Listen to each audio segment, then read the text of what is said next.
Sky Mobile sponsors the transfer window on Sky Sports News. Right, let's get back to Liverpool. They've got a busy day ahead. Straight to the club's training ground where we can speak to our reporter, Vinny O'Connor. Good morning, Vinny. What's the latest, first of all, with Ryan Gravenberch?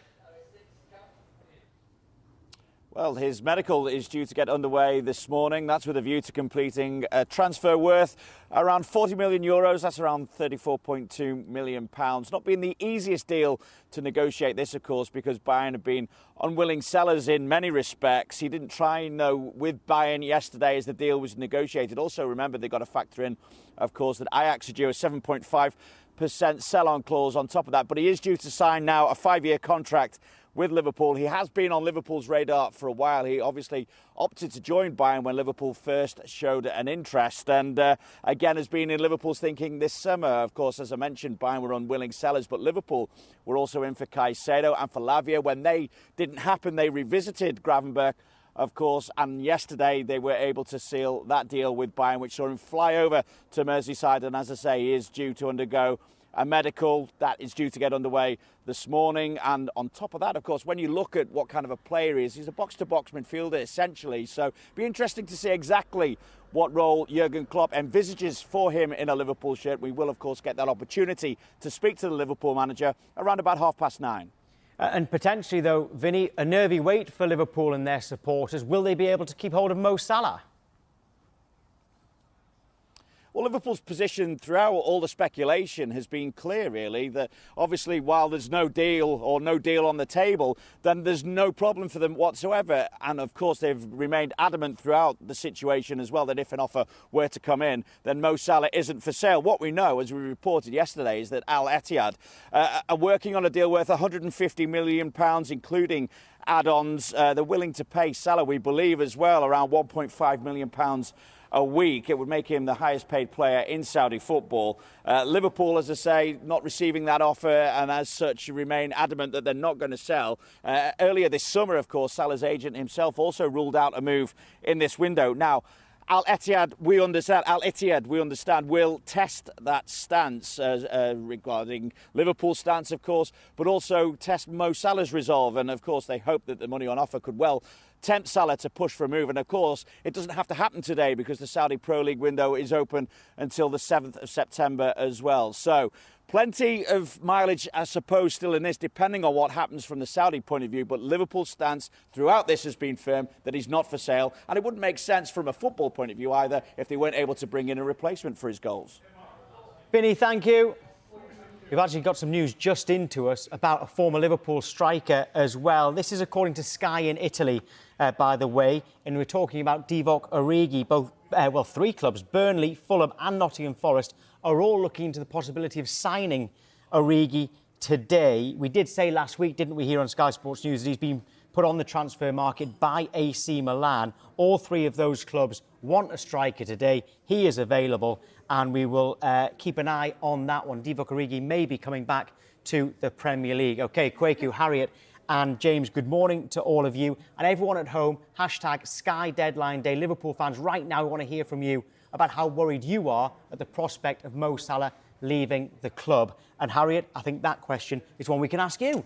Well, there is, of course, a worry. I think we've seen how persistent Saudi Arabian teams have been in this window. When they want a player, they will go after him, and they want Mo Salah, and they pursued him for quite a while now. And there was talk of this at the beginning of August, and I think my quiet optimism that Mo Salah will say is based on a few things, and one of them, as Vinny just mentioned, is the club's position. They are not willing to negotiate. Klopp came in to his press conference last week with a big beaming smile. It didn't look like there was anything bothering him on his mind, and he did say he is essential and will be. There is nothing there. If there would be something, then the answer would be no. Of course, it's easier to talk about when there's not an offer on the table, and we'll speak about the financial implications and what might tempt Mo Salah away, but there's also the agent side of things, and Mo Salah's agent himself tweeted earlier last month, if we considered leaving LFC this year, we wouldn't have renewed the contract last summer. He did resign a new contract last summer. He's currently got 2 years left on his deal. So I think from the club and apparently the agent and player side of things, Mo Salah seems settled and happy at Liverpool.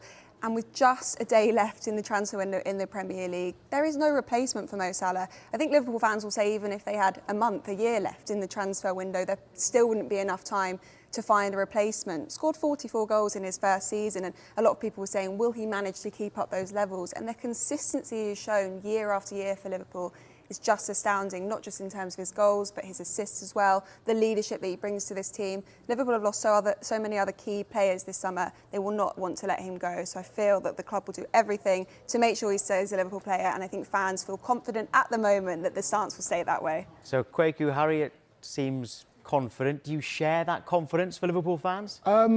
They should enter this with a bit of trepidation, because I think Vinny outlined it there. The Saudi transfer window doesn't close until the 7th of September, so it gives them an extra week to try and convince Mo Salah to join Al-Ittihad. And it's a difficult position for Liverpool right now, because Mo Salah, people would say, is on the decline. But 30 is no age in football at the moment. That's where players really come into their prime. Last season was a down season for Salah. He scored 19 league goals and got 12 assists, 31 goal contributions. He's still a player banging form. I want to know who's saying he's on the decline, Kwaku. That's what I don't think any Liverpool fans are saying I'm not saying any names. But in terms of the allure of Saudi Arabia, Salah is the most famous Muslim player in the world. They will throw everything at him. And if you look at players that have gone to Saudi recently, Jordan Henderson's there, Roberto Firmino, Fabinho's there, Sadio Mane. These are players that Mo Salah knows very well. I'm just throwing it out there that there are people out there that Mo Salah knows. There's reasons for him to go there. There's 150 million reasons why he should go there. They're going to give him as much money as he wants.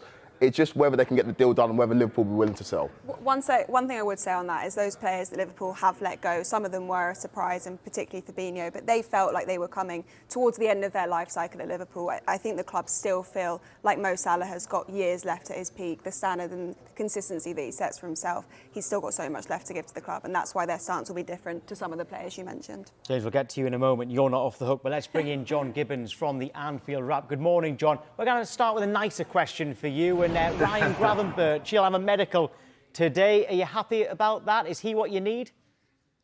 Yeah, it's an interesting one, because I think some Liverpool fans will maybe prefer a more out-and-out defensive midfielder, and I understand that, but he's the one that Klopp's wanted for a long time, like you said before, and I think if you could offer Jurgen any one midfielder this summer, well, maybe Jude Bellingham, but after him, he'd have gone for Gravenberch. He rates him that highly, and so, listen, in Jurgen, we trust all Liverpool supporters, so if he can see a lot in him, then I'm really excited to watch him play. Right, OK, well, I know how much you get excited watching Mo Salah play. How confident are you that he'll still be in that red Liverpool shirt? Yeah, we're all confident, but then you never know in football, do you? And stranger things have happened, and that's where the nerves do come from a little bit. I just can't see how they can replace him, and I can't see how they can sell him, without doing that, really. And with less than 24 hours left now in the window, it would be a huge shock if he did go. But then I remember being shocked when Fowler left, when Owen left, when Torres went to Chelsea, and those are all things that have happened. So unfortunately, you can never say never, even though I'd love to sit here and say never to you this morning. Could you understand it if that bid was £150 million? Would you have to accept that Liverpool would have to at least consider that?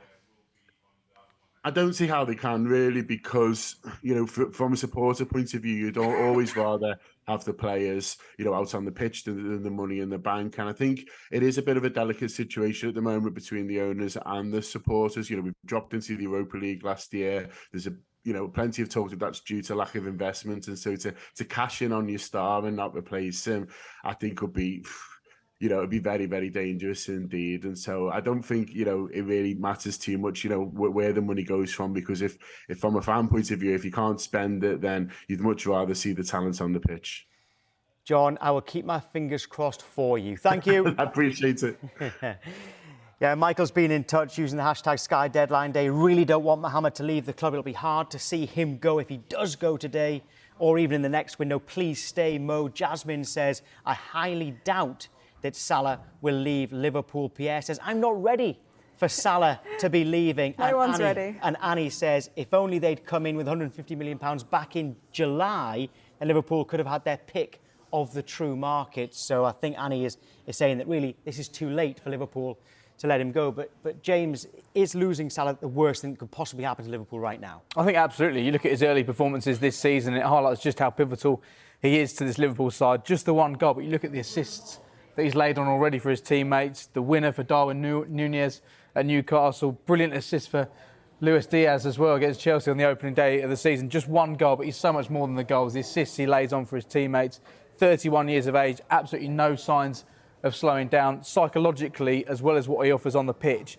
I think losing him would be too much for Liverpool to cope with. He's the last remnant of the trio of Mane and Firmino. I can see him going at some point in the next couple of years, but I still think Diaz, Jota, Núñez and Gakpo need another season or two with Salah to get to their full potential. 6 seasons in a row of 19 Premier League goals or more. You simply can't replace that, especially at this point in the transfer window.